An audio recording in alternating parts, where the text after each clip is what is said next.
everyone. Lynn Smith here, and welcome to StrollerCoaster, the podcast that takes you on the wild ride of parenting that we're all on together, created by Munchkin. No wonder they're the most loved baby brand in the world. I cannot wait for today's episode because we're going to talk about how to navigate our kids' emotions. With me, as always, my producer, Justin. Hello. Justin, do you feel like the girls have this kind of, fall down over the way that you cut their grilled cheese ever? Big emotions are big in my house as well. For my son, it's like I cut his pancakes and he lost his mind. It's like, I didn't want them cut. This is a really big issue in a lot of people's house.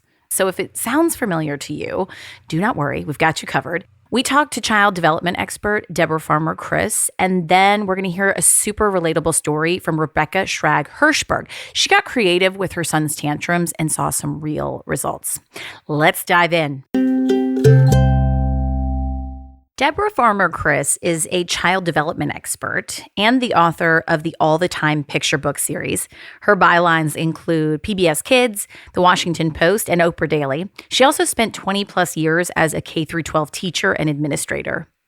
Deborah, what's so challenging is the big emotions that children have, and it causes us to have big reactions to their emotions. So first, tell me how we can navigate some of these big feelings. My number one piece of advice is that we need to get curious. Our kids are not doing this to harm us or to embarrass us.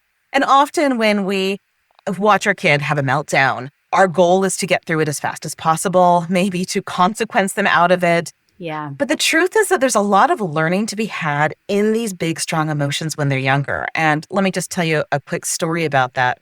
My son was 5, and he was just having one of those days where there was kicking and hitting and yelling. And finally, I sent him to his room. I sent myself to mine for a timeout. And I went back and I said, "You seem to have a lot of mad inside today." And from under the covers, he said, "I'm not mad. I'm sad. Something is dead that should be alive."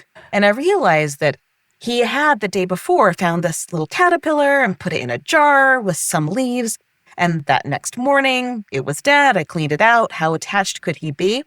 Well, he was sad.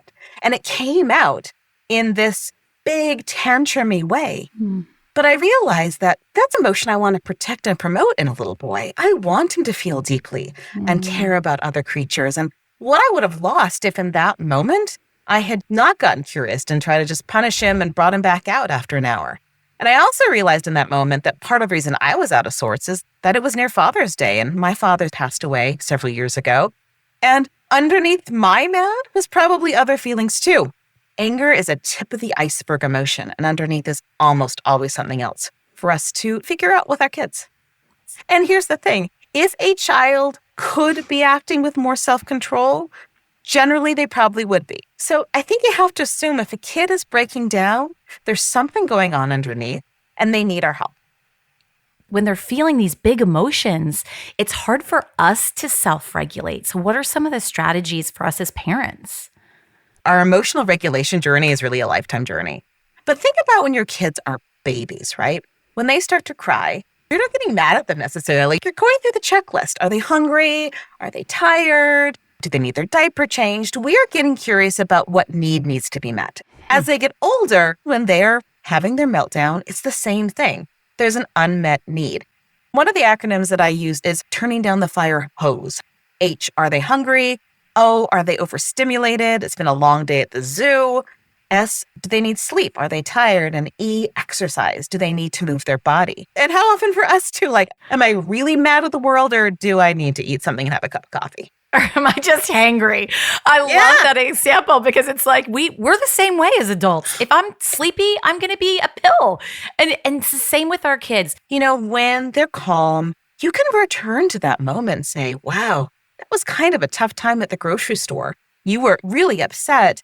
But you can also start talking about options then. This is where you can start building their toolkit. So for young kids who don't have the vocabulary yet, creating a visual chart with when you start to feel your body go out of control, here are 3 things you could try. Maybe you could hug your stuffy. Maybe you could come snuggle with me. Maybe you could go play with the dog. And then they start to learn that there are strategies for when they feel this way. I love it. Once I was taking my daughter to a back to school haircut and I got a phone call saying, why aren't you here yet? Because I had put the time down wrong and I could feel that I was getting upset. And so I turned to my daughter and I said, my heart is starting to race. My palms are sweating. I'm gripping the wheel. I'm having a stress response because I don't like being late. And so rather than getting cranky at her or yelling profanities at the drivers in front of me, I tried to explain to her what was happening in my body because, of course, this happens in her body too. It happens in all of our bodies. And sometimes being able to recognize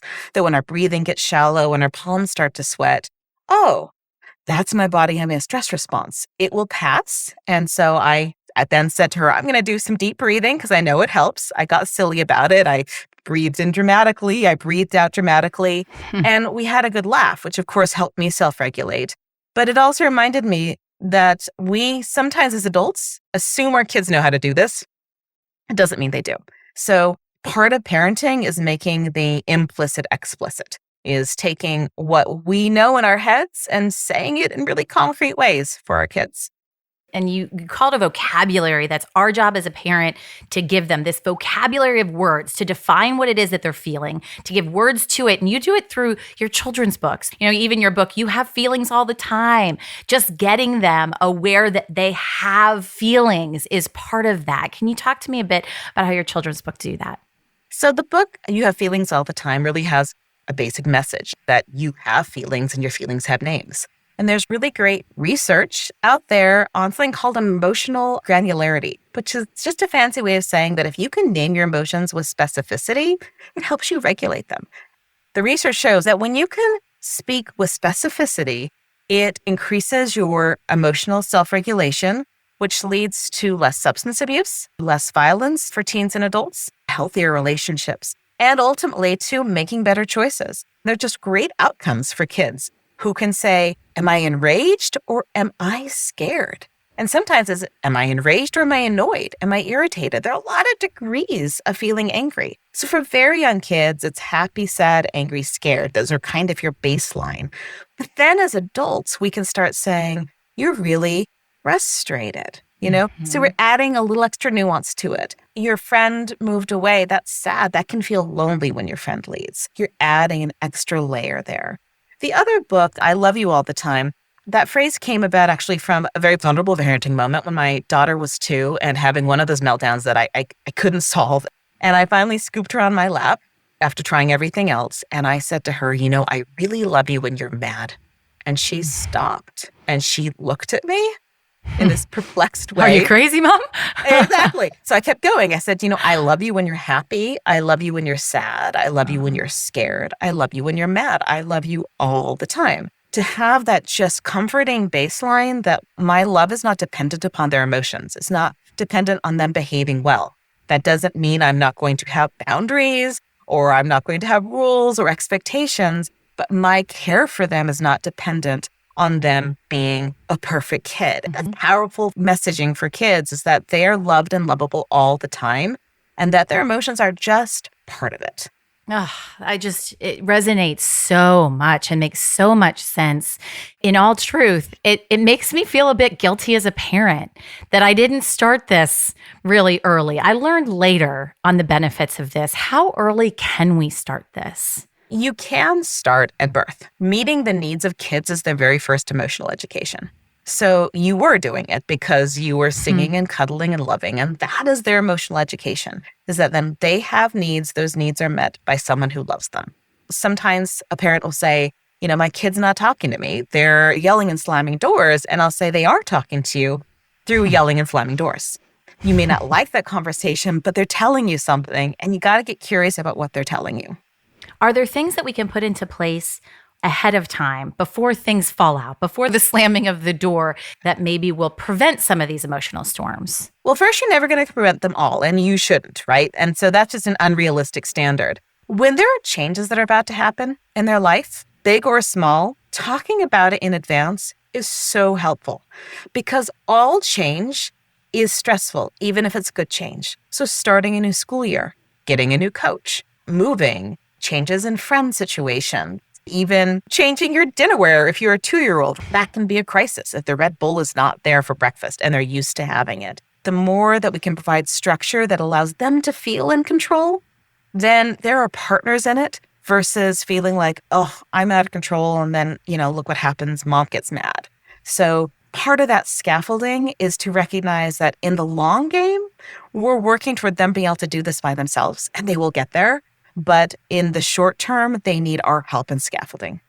Helping them have the coping skills to go through it, right? When they are in the middle of a storm, what are the things that they know they can do that help them feel better? And then as much as you can, previewing with them when changes are coming. Those are two things that do help. So previewing can be something as simple as you have a new babysitter coming. So when they get here, what do you want to show them first? Should we show them the playroom or show them the bedroom? If they're starting a new school year, going to back to school night, getting to know their teacher's name, we might think they're going to be nervous for a whole new school year, and they might just be wondering, what's the school bus like?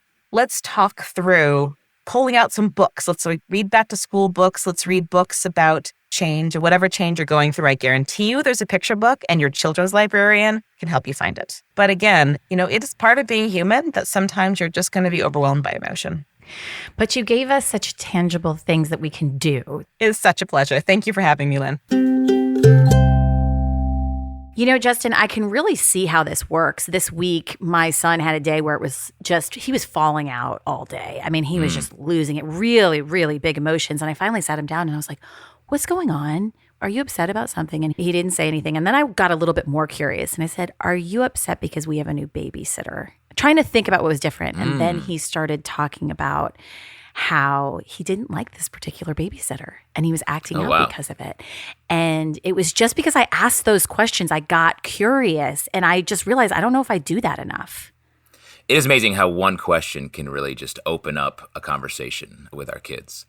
Hearing all this talk about managing emotions, I want to throw in some facts about emotional intelligence, which is how we measure a person's ability to manage, control, and express their emotions, just like what we've been talking about. Study after study has shown that kids with high emotional intelligence, or EQ, earn better grades, are more cooperative, and make better classroom leaders. So this work is really important. Yeah, it really is. That's such a good point and some really good information. Big emotions like tantrums, it's so challenging for us parents. And it's funny, they always sort of seem to happen at the exact wrong time and wrong place, right? Well, today, Rebecca Shrag Hershberg tells us how she got creative to help her son go from melting down to calming down. Here's our correspondent Fleece with the parenting story of the day.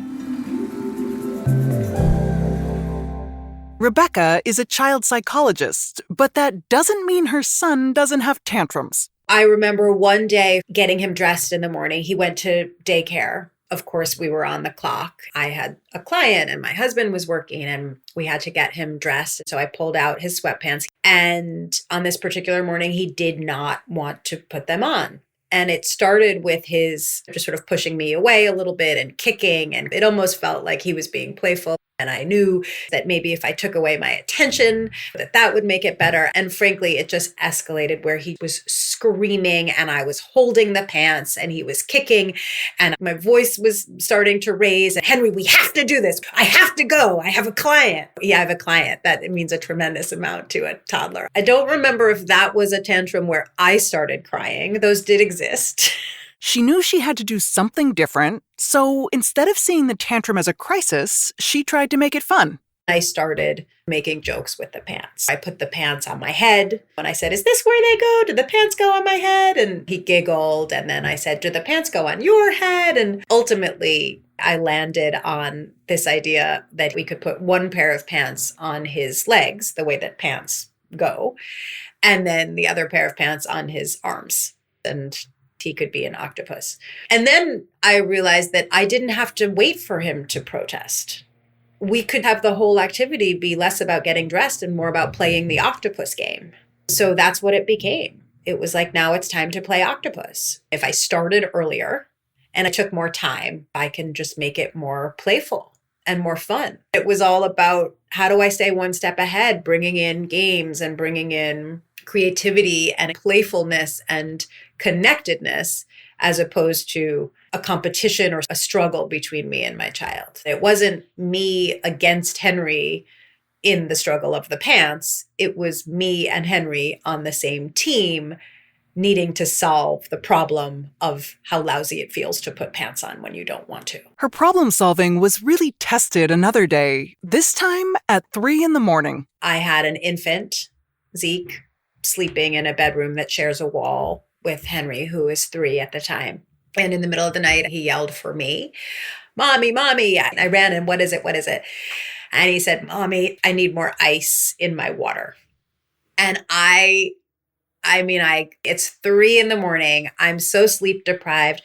You now have such a sophisticated palate that we need like ice cold water throughout the night. I said, absolutely not. This is not an emergency. This is not a reason to wake me up. You're not getting ice in your water. And he started yelling and protesting. I thought to myself, I have Zeke sleeping in the next room. And in about 45 seconds, he's going to wake up because Henry's screaming. I had a big presentation the next day, and my number one goal was to get everybody, including myself, back to sleep. I had the presence of mind somehow to pause and look at the whole picture and decide intentionally what I wanted to do here, what was important, and that the fastest way to get there was going to be to get him ice for his water. If she got him the ice, would she be doing what parents worry about, like reinforcing behavior or setting a precedent? I said, okay, I'm going to get you ice for your water. And I didn't say, fine, you win. I'll get you ice. Oh, I said out loud, it was important to practice. I said, I'm changing my mind. I'm going to get you ice for your water because what's most important is that we all go back to sleep. And that's a decision that I, as the grown-up, am making. And I got him ice for his water and we all went back to sleep. The only choice point I had was, do I get him ice in his water right now? If this is something that happens every night, I can then make a different choice. And it didn't become a pattern. It was a one-off, thankfully. It's such a good example of how important it is sometimes to push back that notion of the slippery slope or the precedent or the reinforcing behavior and actually look at what's going on and make a decision in that moment based on that moment's priorities. The most important thing I could do when my child was having a tantrum was pause and calm myself down, whether that was taking a deep breath or putting my hand on my heart or closing my eyes for a moment. If I could just pause to get myself in a more centered place, then I could decide in an intentional way what I wanted to do. She also set limits in a new way. I think a lot of parents feel like if they're setting a limit, they have to show their child who's boss and that that's the important piece. The goal is actually to remain connected to your child and potentially still set the limit if the limit is important. But there's no reason we can't do that with empathy and connecting with our kids. So when kids ask for another cookie or they ask to watch another show, parents often try to go at that with logic. You just watched 2 shows or you already had 3 cookies. A child is new to the world. It's like, right, I had 3 cookies. They were all delicious. That's why I want 6 more. Or yeah, I watched 2 shows. It was the best part of the afternoon. Why can't we keep it going? And so there's no reason why we can't say no, but say no in a way that acknowledges that we understand that. I get it. You want to eat the entire box because they're so yummy. We can't. And I completely get that you want to. The other thing that I think as parents we forget in terms of setting limits is it doesn't feel good not to get what you want when you want it. That's not being spoiled. Those first experiences in the first few years where your brain is, by definition, egocentric, you only see the world through your own perspective. It makes absolutely no sense that you wouldn't be able to get what you want when you want it, and that not getting what you want when you want it is confusing and feels terrible. We have to show them that, yeah, that feeling is a really lousy one and they can handle it. And we're not going to say yes, but we're going to be compassionate about the fact that that feels lousy and that's new for them. Progress was happening at home, but what about tantrums in public? I've seen this and I've done this where my kid will start having a tantrum in the checkout line at a supermarket. And I notice that I give this lady behind me that I've never seen in my entire life this empathic stare like, oh, can you believe this kid? As if it's more important to connect with this random stranger than connecting with my child. When your kids are having tantrums in public, it's really hard and you feel judged and you feel as though there's something about your kid's behavior that reflects on you and your skill as a parent. Your child's behavior at Target is not a reflection of who they are as a child or who you are as a parent, but it's really hard to remember that. Parents become much more invested in what I call impression management,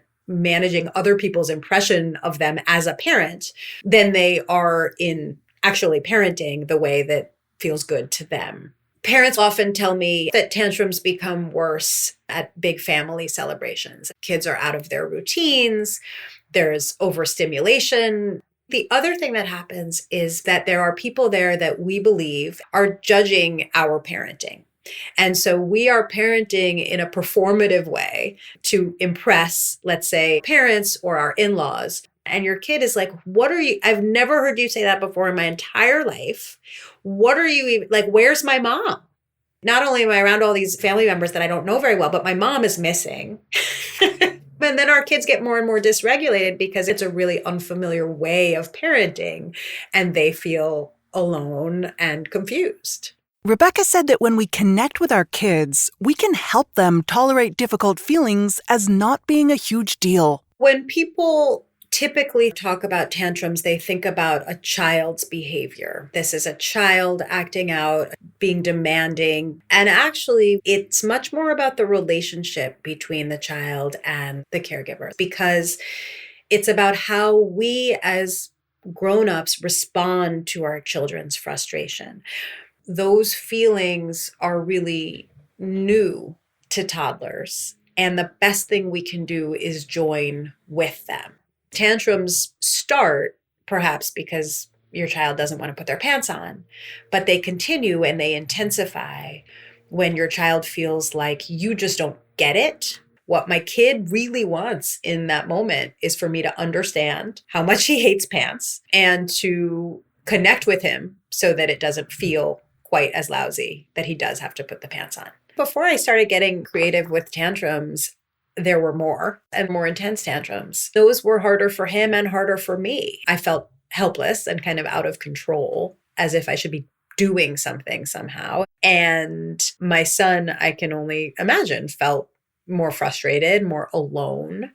And so when I was able to get more creative and more connected with my son during tantrums, I think that was the secret sauce. Pausing, getting creative, and connecting gave Rebecca the ability to navigate her son's emotions. What she didn't expect was that it would give Henry an ability to navigate his own. My son got really frustrated about something, and I swooped in to try to fix it for him. And he said something like, "Mommy, I'm just frustrated. It'll pass." So that was a real moment of pride for me. That impression management really sticks with me. You know, why do we care what other people think? I know that I've had that feeling. You just feel like everyone's looking around at you saying, you must be a bad mom because your child's melting down. But I just love how we can get through the frustration together. I really learned a lot. So if you need more support, Rebecca's book is called The Tantrum Survival Guide. Tune into your toddler's mind and your own to calm the craziness and make family fun again. Our kids are going to have big emotions, just like we do. But if we can stay curious and creative, we can stay connected. And that's what we all really want. I love that advice. And that's the show. Thank you so much for taking this ride with us. I want to thank Deborah Farmer Kris, Rebecca Shrag Hershberg, and of course, you for listening. If you enjoyed this episode, share it with a friend. We're all about community here, wanting everybody to get these resources because it's help. We're trying to help each other. And thank you to Munchkin. No wonder they're the most loved baby brand in the world. You can find all of your favorite Munchkin products at Walmart. As I said at StrollerCoaster, we're all about community. So if you have a question or a topic you want to hear more about, don't hesitate to reach out to us at podcast@munchkin.com.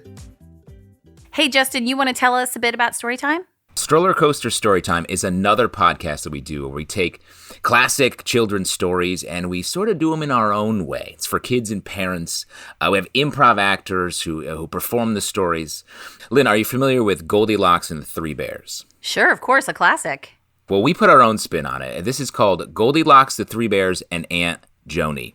Important character. Here's a clip. Goldilocks went into the house. In the kitchen, she saw 3 bowls of porridge. If you've never had porridge before, you must try it.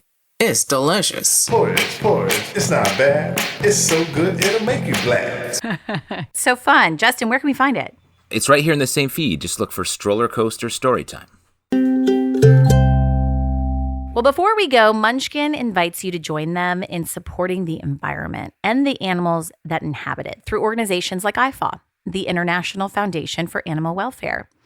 And now that you're ready to do something for the planet, how about you do something for yourself? You deserve it. Take a time out. Today, imagine you're sailing the North Atlantic. You have a cool mist on your face. The smell of salt is in the air. When you notice gliding along beside you a right whale. With only a few hundred left, it's a rare yet joyous sighting. So enjoy.